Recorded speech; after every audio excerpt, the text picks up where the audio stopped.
Welcome to the Rim Break Rodeo. We hope this video helps. You begin by preparing both devices. Keep the iPhone unlocked and Bluetooth active. Open the Watch app and select your watch from My Watch. Do not delay. Tap the small info icon and choose Unpair Apple Watch.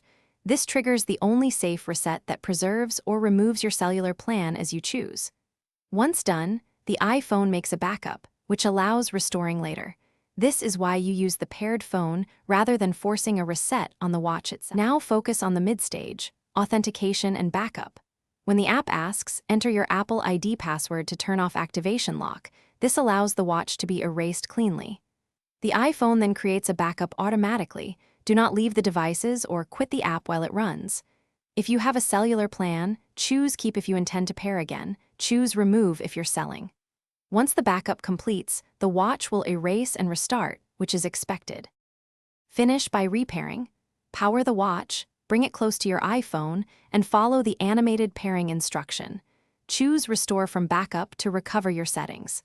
Make sure you re-enter any passwords and re-enable cellular via your carrier if you kept the plan. If pairing fails, try one key troubleshooting tip. Reset your iPhone's network settings and restart both devices, then attempt pairing again.